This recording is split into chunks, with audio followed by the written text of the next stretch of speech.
शैली के विवाह को अभी मुश्किल से 3 माह हुए थे और वह अपने ससुराल जनों से नाराज होकर मायके में आकर बैठ गई।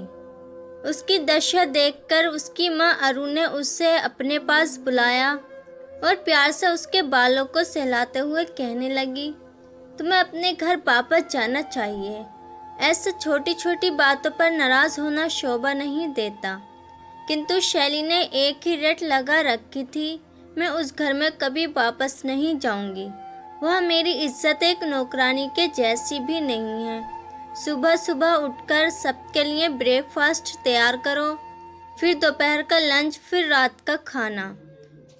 मैं रसोई तक सिमट कर नहीं रह सकती। मुझे भी अपने सपने पूरे करने हैं, मुझे भी जीने का अधिकार है। ये काम तो कोई भी बाई कर सकती है, कोई भी खाना बनाने वाली लगा सकते हैं, लेकिन नहीं, पता नहीं किस घर में आपने मेरी शादी की है। अरु देवी ने उसे समझाने की बहुत कोशिश की। बेटी रोहित एक बहुत ही सुलझे हुए विचारों का लड़का है। उसका परिवार और खानदान बहुत ही सादगी पसंद है और वह सब बनावटी जीवन शैली से दूर है। कुछ समय पश्चात तुम उनके अनुरूप ही खुद को ढाल लोगी, ऐसा मेरा विश्वास है। शैली जोर जोर से रोने लगी। माँ, आप भी मुझे समझाने की कोशिश नहीं कर रही हो। मुझे ये सब काम अच्छे नहीं लगते हैं और फिर मेरा विवाह रोहित से हुआ है। उसके पूरे परिवार के खाने का मैंने ठेका नहीं लिया। हर समय रसोई घर में खाना बनाना और दूसरों का ख्याल रखना, ये मेरे बस की बात नहीं।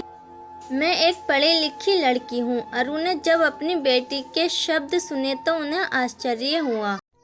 फिर भी वह उससे प्यार से समझाते हुए बोली, अच्छा ठीक है, एक कहानी सुनोगी जो मैंने तुम्हें कभी नहीं सुनाई? जी हाँ जरूर। एक लड़की थी जिसके बहुत सुंदर सपने थे। मात्र 14 वर्ष की उम्र में उस लड़की का विवाह कर दिया गया।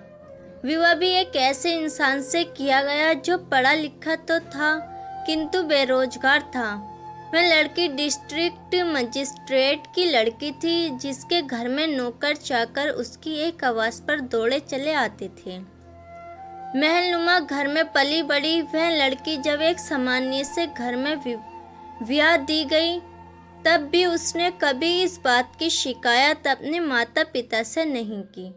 ससुराल में आते ही उससे वे सब काम करने पड़े जो एक औरत को करने होते हैं, जो एक घर की बहू का नैतिक दायित्व होता है। पहली बार रसोई घर में खाना बनाने की जिम्मेदारी जब उसे सौंपी गई तो वह डरी सहमी सी सब कार्य करती रही।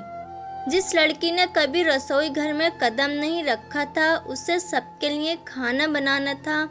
प्याज काटते समय उसकी आंखों में ढेर सारे आंसू टपकने लगे थे।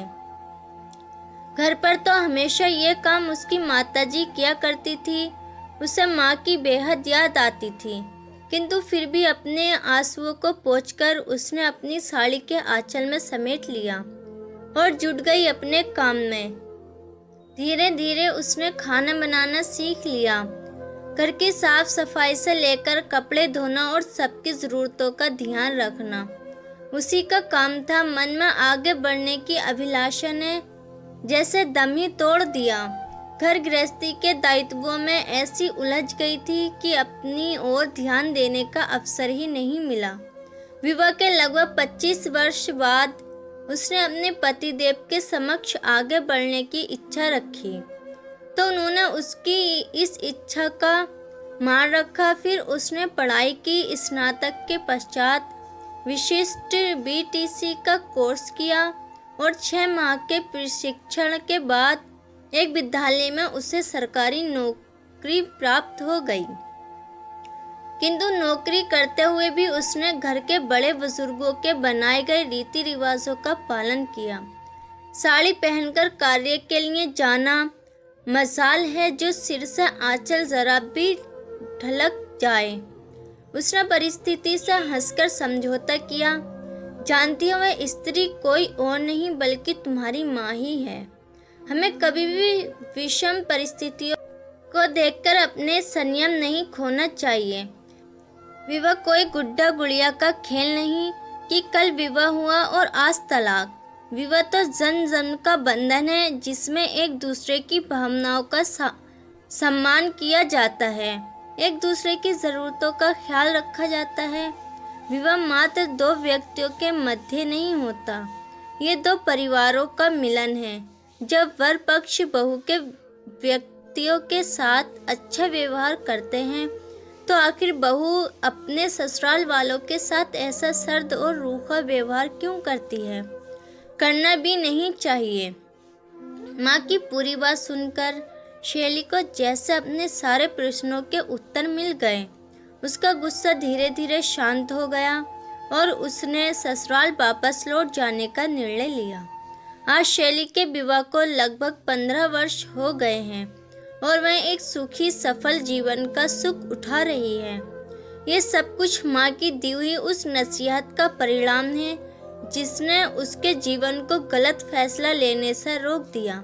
सही समय पर लिया गया सही फैसला व्यक्ति के जीवन को नई दिशा देता है। दोस्तों, आपको ये कहानी कैसी लगी मुझे कमेंट्स में बताना और ऐसी ही नई नई कहानियाँ सुनने के लिए हमारे YouTube चैनल को सब्सक्राइब करें।